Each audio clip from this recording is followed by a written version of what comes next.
1953년 가을, 지리산 깊은 산속에서 한 남자의 시신이 발견됐습니다. 총상을 입은 채 쓰러진 그 남자는 대한민국 군경이 수년간 쫓아온 인물이었습니다. 그는 한국 전쟁 내내 지리산을 근거지로 삼아 끝까지 저항했던 남부군의 총사령관이었습니다. 전쟁은 사실상 끝나 있었고 그의 죽음으로 지리산의 긴 싸움도 막을 내렸습니다. 그런데 그 뒤에 벌어진 일은 누구도 예상하지 못한 것이었습니다.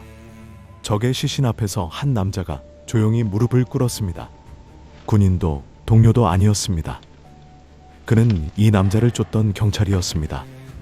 그는 시신을 직접 수습하고 이름 없는 장례를 치렀습니다. 그 경찰의 이름은 차일혁이었습니다.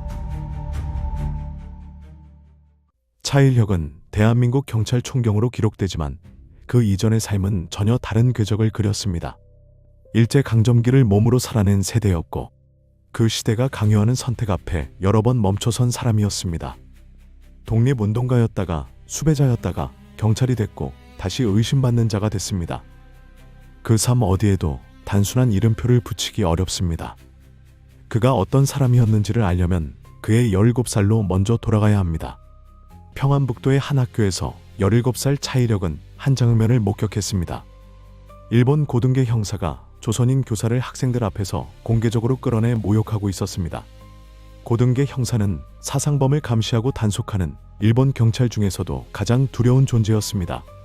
차일혁은 그 자리에서 형사를 폭행했습니다. 17살 소년의 행동이었습니다. 당연히 체포를 피할 수 없었습니다. 그는 그날 밤 집을 떠났습니다. 압록강을 건너 중국으로 향하는 길은 돌아올 기약이 없는 길이었습니다. 그 선택이 그의 이후 삶 전체를 결정하게 됩니다. 중국으로 건너간 차일혁은 망명 독립운동 조직들과 접촉하기 시작했습니다. 당시 중국 관내에는 다양한 한인 독립운동 단체들이 활동하고 있었습니다.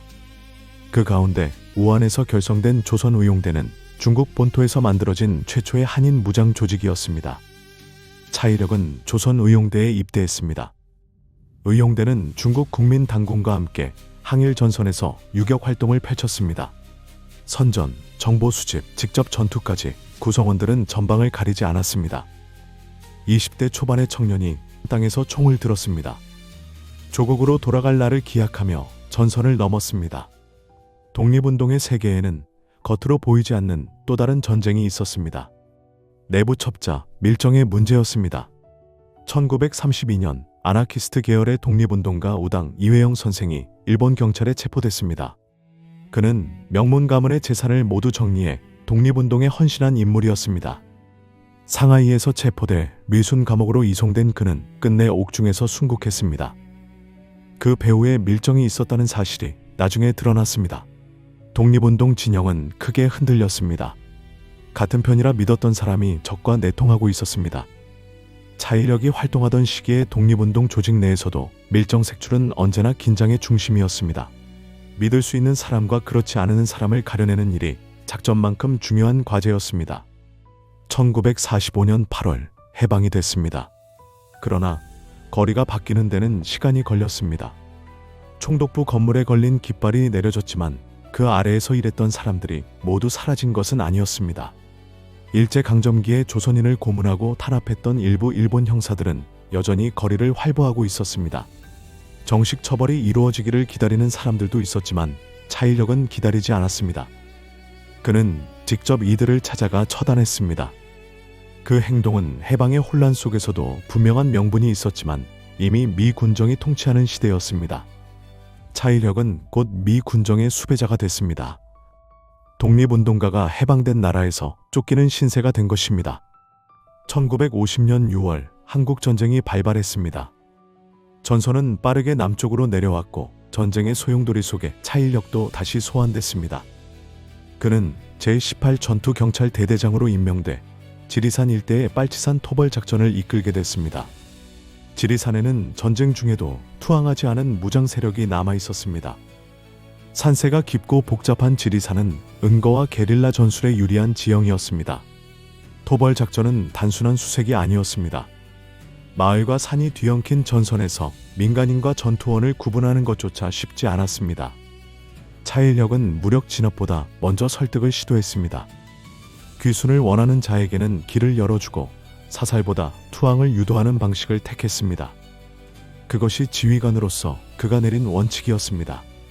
1953년 9월 18일 지리산 빗점골에서 총성이 울렸습니다. 남북은 총사령관 이현상이 그 자리에서 사살됐습니다. 이현상은 해방 이후 남로당 계열 무장 조직을 이끌며 지리산을 근거지로 삼아온 인물이었습니다. 대한민국 정부 수립 이후부터 수년간 군경의 집요한 추적에도 끝내 잡히지 않았습니다. 그의 죽음은 사실상 지리산 빨치산 세력의 종식을 의미했습니다. 시신을 앞에 두고 차일력은 잠시 그 자리에 섰습니다. 그리고 그는 시신을 직접 수습했습니다. 유가족도 동료도 없었습니다. 차일력은 그를 화장했고 유골을 철모에 담았습니다. 그리고 지리산 능선에 올라 유골을 뿌렸습니다. 명령서에는 없는 행동이었습니다. 그것이 왜였는지 차일력은 기록으로 남기지 않았습니다. 지리산 토벌 작전이 계속되던 중 군 당국으로부터 명령이 내려왔습니다. 빨치산이 은거 거점으로 사용할 수 있는 지역 내 사찰을 모두 소각하라는 것이었습니다. 화엄사도 그 명단에 포함되어 있었습니다. 신라시대에 창건됐다고 전해지는 화엄사는 1000년이 넘는 역사를 가진 절이었습니다. 전략적 판단과 문화적 손실 사이에서 차일력은 결정을 내려야 했습니다. 그는 법당 문짝과 일부 목재를 꺼내 불을 질렀습니다. 산 아래로 연기가 피어올랐습니다. 명령을 이행한 것처럼 보였습니다. 그러나 화엄사의 건물들은 그대로였습니다. 그 선택이 발각됐다면 군법에 회부될 수도 있는 일이었습니다. 차일력은 그 위험을 알면서 그 길을 택했습니다. 오늘날 화엄사가 남아있는 이유 중 하나입니다. 전쟁이 끝나고 총성이 멎은 자리에 다른 종류의 시선이 남았습니다. 차일력은 공산주의자로 의심받기 시작했습니다. 과거 조선의용대 이력이 문제가 됐습니다. 전쟁 중 이현상의 시신을 수습한 행동도 이상하게 해석됐습니다. 귀순 유도와 설득 방식의 작전도 다른 눈으로 읽혔습니다. 어떤 시절에는 올바른 선택이 가장 위험한 증거가 됩니다. 그는 여러 지방의 한직으로 떠돌았습니다. 중앙에서 멀어질수록 그의 이름도 멀어졌습니다. 1958년 차일력은 금강으로 여행을 떠났습니다. 그리고 그곳에서 갑작스럽게 세상을 떠났습니다. 화엄사는 남았고 지리산도 그대로였지만 그 선택을 한 사람의 이름은 잊혀졌습니다. 기록되지 않은 사람들의 이야기는 그렇게 시간 속에 묻혔습니다.